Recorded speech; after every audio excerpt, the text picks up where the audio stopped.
Students, very good morning.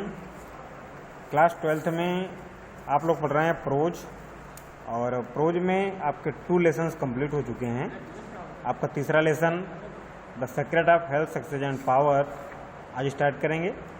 तो the secret of health, success and power आपका 3rd lesson है pros में, और इसका मतलब है कि सीक्रेट माने होता है रहस्य, आप माने का, हेल्थ माने स्वास्थ्य का, सक्सेस माने सफलता का, एंड पावर माने शक्ति का। यानी लेसन को यदि हम हिंदी में ट्रांसलेट करें तो इसका मतलब हो जाएगा स्वास्थ्य, सफलता और शक्ति का रहस्य। और इसके राइटर हैं जेम्स एलन, बहुत बड़े असिस्ट निबंधकार हैं इंग्लिश लिटरेचर में। इनके द्वारा ये लेसन लिखा गया है और बहुत ही इंस्पायरिंग लेसन है, शिक्षाप्रद लेसन है।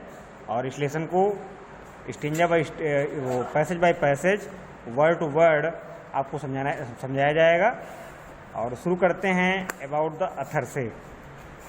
तो स्टूडेंट्स, सबसे पहले आप जानिए जेम्स एलन के बारे में। लिखा हुआ है जेम्स एलन, इनके जीवन काल का समय दिया है 1864 to 1912। तो जेम्स एलन का जन्म 1864 में हुआ था और 1912 में इनकी मृत्यु हुई। वाज माने थे, ए माने एक, ब्रिटिश माने अंग्रेज, और फिलोसफिकल माने दार्शनिक या दार्शनिकतावादी, राइटर माने लेखक। तो जेम्स एलन जिनका जन्म 1864 में हुआ था, एक ब्रिटिश दार्शनिकतावादी लेखक थे। He is known for his inspirational book and as a pioneer of self help movement. He is known पैसे में बना है, वह जाने जाते हैं। फॉर हिज माने अपने, इंस्पायरेशनल माने प्रेरणादायक, बुक माने किताब के लिए, एंड माने और, एज माने के रूप में, ए पायनियर माने एक अग्रदूत, आप सेल्फ हेल्प ये आंदोलन का नाम है, और मूवमेंट माने होता है आंदोलन। तो उन्हें ही is known for his inspirational book, उन्हें उनकी प्रेरणादायी किताब के लिए और सेल्फ हेल्प आंदोलन के अग्रदूत के रूप में जाना जाता है। आगे लिखा है he was born into a working class family in Leicester. He was born, उनका जन्म हुआ था, इनटू ए वर्किंग क्लास माने मध्यम वर्गीय परिवार में। तो उनका जन्म लेसिस्टर के एक मध्यम वर्गीय परिवार में हुआ था। इंग्लैंड में, लेसिस्टर इंग्लैंड का एक शहर है और उसी शहर में इनका जन्म हुआ। तो पूरी बात को एक में ऐड करेंगे। उनका जन्म इंग्लैंड के लेसिस्टर शहर में एक मध्यम वर्गीय परिवार में हुआ था। His father was a factory knitter. His father माने उनके पिता, वाज माने थे, ए फैक्ट्री माने कारखाने के, और कनिटर माने होता है बुनकर, माने कपड़ा बुनने वाले। तो उनके पिता एक फैक्ट्री बुनकर थे या कारखाने में कपड़ा बुनने वाले व्यक्ति थे। और आगे लिखा है in 1879 following a downturn in textile trade Allen's father move to America. In 1879 1879 में फॉलोइंग ए डाउन टर्न माने होता है नुकसान के कारण, घाटे के कारण, इन टेक्सटाइल ट्रेड माने कपड़े के व्यापार में। तो 1879 में उनके कपड़े के व्यापार में घाटा हो जाने के कारण, हानि हो जाने के कारण, Allen's father moved to America. Allen's के पिता मूव्ड माने चले गए, टू अमेरिका माने अमेरिका। तो 1879 में व्यापार में घाटा हो जाने के कारण एलन के पिता अमेरिका चले गए। But died within 2 years of arriving there. But died माने लेकिन उनकी मृत्यु हो गई विद इन 2 days, 2 दिनों के अंदर ही, ऑफ अराइविंग देयर, वहाँ पहुँचने के बाद। लेकिन अमेरिका पहुँचने के 2 दिनों के अंदर ही उनकी मृत्यु हो गई। और आगे लिखा है in 1893 Allen again moved to London and later to South Wales. And 1893 1893 में एलन अगेन माने पुनः, मूड माने चले गए, टू लंदन माने लंदन को, and later to South Wales, और उसके बाद साउथ वेल्स गए। तो 1893 में एलन पुनः लंदन चले गए और उसके बाद फिर वह साउथ वेल्स गए। और इसके आगे लिखा है in 1902 Allen began to publish his own spiritual magazine the light of reason, titled as the epoch. तो 1902 में एलन ने बिगेन माने शुरू कर दिया, टू पब्लिश माने प्रकाशित करना, हिज माने अपनी, ओन माने स्वयं की, स्पिरिचुअल माने आध्यात्मिक, और मैगजीन माने पत्रिका, और पत्रिका का नाम आगे लिखा है द लाइट ऑफ रीजन। 1902 में एलन ने अपनी स्वयं की आध्यात्मिक पत्रिका का प्रकाशन करना शुरू कर दिया, जिसका नाम था द लाइट ऑफ रीजन, रिटाइटल्ड, जिसको नाम दिया गया था द इपोच। इपोच नाम से उस पत्रिका का संपादन किया गया।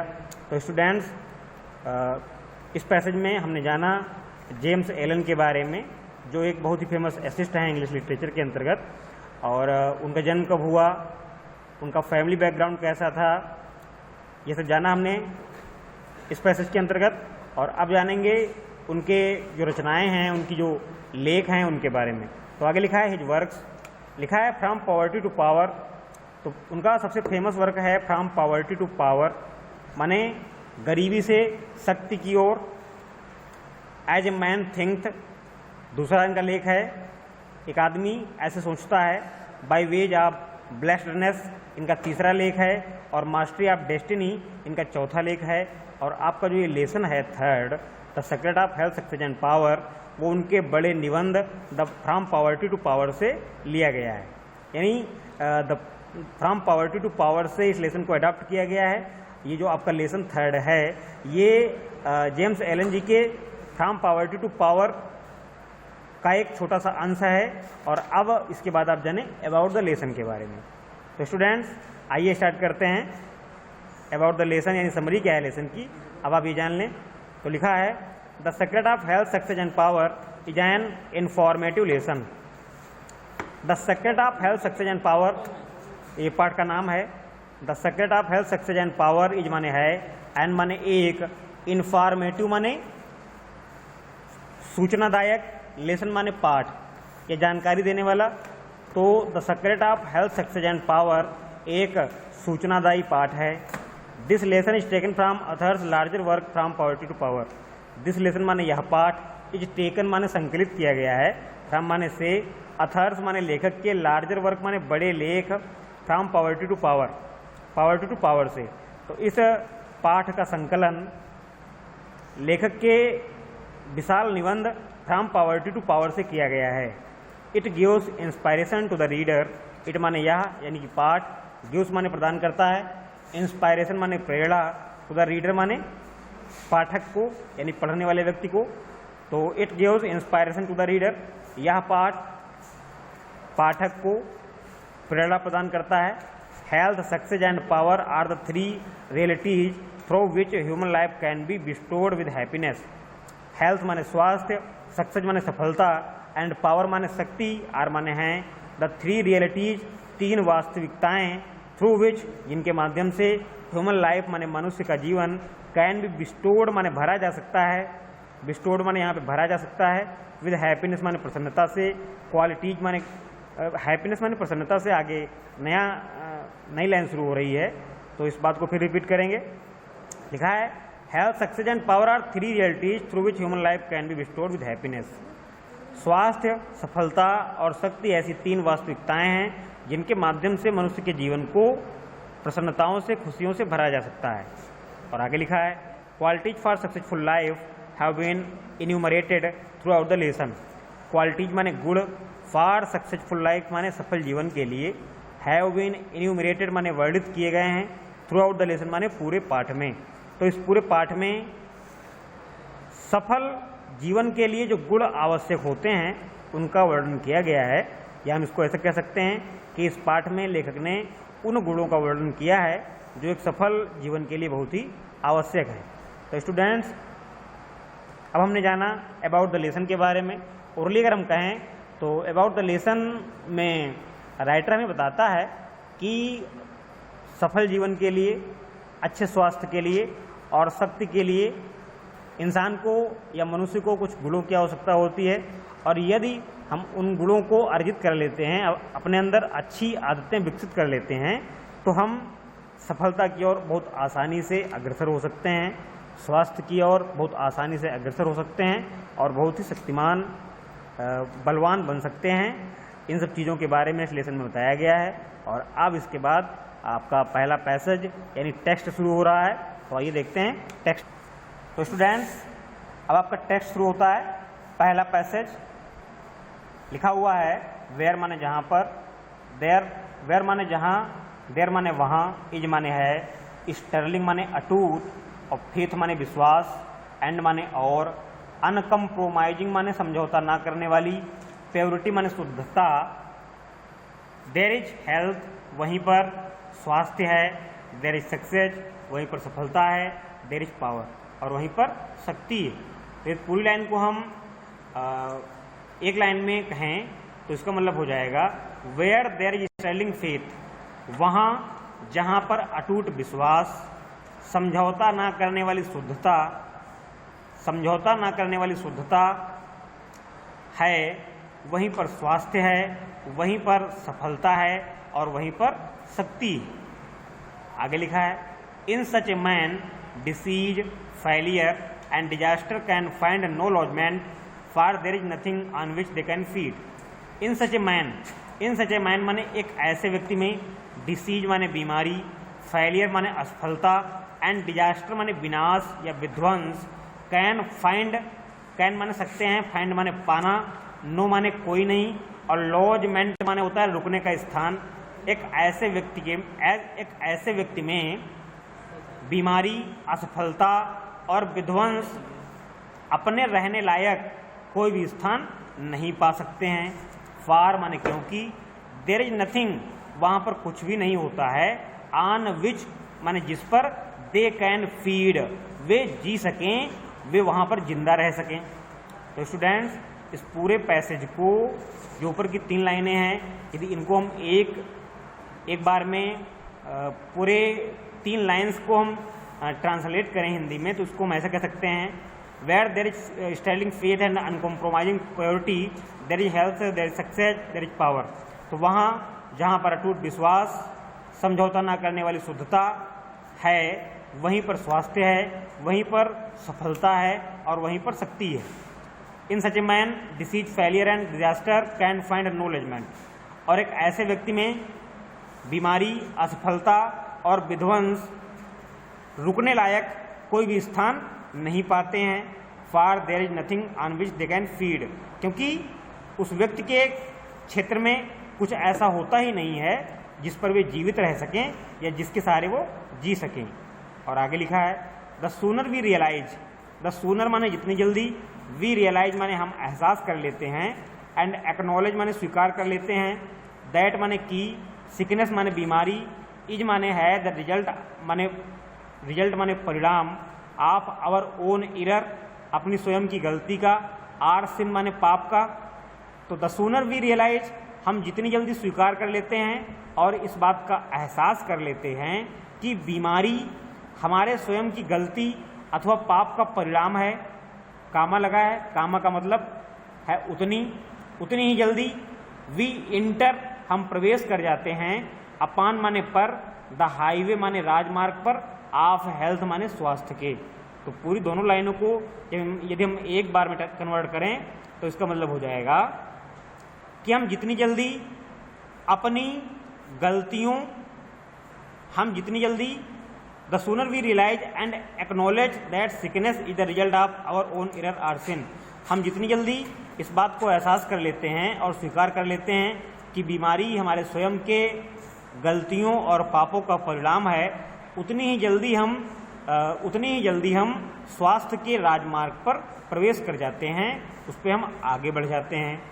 और आगे लिखा है disease comes to those who attracted, disease माने बीमारी, कम्स माने आती हैं, तो दोज माने उनके पास, हु अट्रैक्टेड जो इसे आकर्षित करते हैं, तो बीमारी उनके पास आती हैं जो इन्हें आकर्षित करते हैं। तो दोज उनके पास आती हैं, हुज माइंड्स माने जिनके मस्तिष्क, एंड बॉडीज और शरीर, आर रिसेप्टिव, आर माने हैं, रिसेप्टिव माने ग्रहणीय अर्थात उनको ग्रहण करने के योग्य, टू इट माने इसे। तो बीमारी उनके पास आती हैं जो बीमारियों को आकर्षित करते हैं, और बीमारी उनके पास भी आती हैं जिनके मस्तिष्क और शरीर बीमारियों को ग्रहण करने के योग्य हैं। And flees from those whose strong, pure and positive thoughts sphere generates healing and life giving currents. And flees माने भाग जाती हैं, फ्रॉम दोज माने उनके पास से, हुज माने जिनका, स्ट्रांग माने मजबूत, प्योर माने शुद्ध, एंड पॉजिटिव थॉट सकारात्मक विचार, स्फेयर माने होता है क्षेत्र, जनरेट्स माने उत्पन्न करता है, हीलिंग माने ऊर्जा प्रदान करने वाली, एंड लाइफ गिविंग माने जीवनदायी, करेंट्स माने तरंगों को, और उनके पास से दूर भागती हैं जिनकी मजबूत शुद्ध और सकारात्मक विचारधारा उनके लिए ऊर्जा प्रदान करने वाली और जीवनदायी तरंगों को उत्पन्न करती हैं। और आगे लिखा है, if you are given to anger, worry, jealousy, greed or any other inharmonious state of mind, if माने यू, इफ माने यदि, यू माने आप, आर गिवन माने जुड़े हुए हैं, टू एंगर माने गुस्से से, वरी माने चिंता से, जेलसी माने घृणा से, ईर्ष्या से, ग्रीड माने लालच से, आर एनी अदर अथवा कोई दूसरी, इन हार्मोनियस माने विचलित करने वाली, स्टेट माने स्थिति से, आप माइंड माने दिमाग की। तो यदि आप नाराजगी, चिंता, ईर्ष्या, लालच अथवा किसी दूसरी मस्तिष्क की विचलित करने वाली स्थिति से जुड़े हुए हैं, एंड एक्सपेक्ट माने आशा करते हैं, और आशा करते हैं परफेक्ट फिजिकल हेल्थ, संपूर्ण शारीरिक स्वास्थ्य की। तो कहने का मतलब है, यदि आप नाराजगी, चिंता, ईर्ष्या, लालच और दूसरी किसी विचलित करने वाली मानसिक स्थिति से जुड़े हुए हैं और आप संपूर्ण स्वास्थ्य की आशा करते हैं, तो you are expecting the impossible. You माने तुम, तो फिर तुम एक्सपेक्टिंग माने आशा कर रहे हो, द इम्पॉसिबल माने असंभव की, तो तुम फिर असंभव चीज की आशा कर रहे हो। कामा का मतलब है क्योंकि, फार माने इसलिए, यू आर कंटिन्यूअली माने तुम लगातार, सोविंग माने बो रहे हो, द सीड्स माने बीज, आप डिसीज माने बीमारी के, इन योर माइंड अपने दिमाग में, क्योंकि तुम उससे पहले लगातार अपने मस्तिष्क में बीमारी के बीज बो रहे हो। और आगे लिखा है, such conditions of mind are carefully shunned by the wise man. Such माने ऐसी, कंडीशंस माने स्थितियां, ऑफ माइंड माने मस्तिष्क की, आर केयरफुली माने ध्यानपूर्वक, सन्ड माने त्याग दी जाती हैं, बाय द वाइज मैन माने बुद्धिमान व्यक्ति के द्वारा। तो मस्तिष्क की ऐसी स्थितियां बुद्धिमान व्यक्तियों के द्वारा ध्यानपूर्वक त्याग दी जाती हैं, फार ही नोज क्योंकि वह जानता है, देम माने उन्हें, to be far more dangerous कि वो अधिक खतरनाक हैं, डेंजरस माने अधिक खतरनाक हैं, दैन माने की तुलना में, ए माने एक, बैड माने गंदी, ड्रेन माने नाली या नाला, or an infected house, or माने अथवा, एन माने एक, इन्फेक्टेड माने दूषित, हाउस माने घर की तुलना में। तो such conditions of mind are carefully shunned by the wise man. तो दिमाग या मस्तिष्क की ऐसी स्थितियों को बुद्धिमान व्यक्तियों के द्वारा बहुत ही ध्यानपूर्वक त्याग दिया जाता है, क्योंकि वो व्यक्ति ये बात जानता है कि ऐसी मस्तिष्क की स्थितियां एक गंदे नाले और एक दूषित हाउस या दूषित घर से ज़्यादा अधिक खतरनाक हैं। तो स्टूडेंट्स, ये ऊपर के 1 to 3 पैसेज आपके कंप्लीट होते हैं। और फिलहाल आज के वीडियो में इतना रखते हैं, नेक्स्ट वीडियो में इसके आगे आपको समझाया जाएगा। और आशा करते हैं कि जो भी आपको आज समझाया गया वो अच्छी प्रकार आप लोग जान पाएंगे, समझ पाएंगे। And if you have any problem to understand these passages, you can comment and seeing your comments we will try to solve your problems, and after studying these 3 stanzas we shall say to you goodbye and thank you.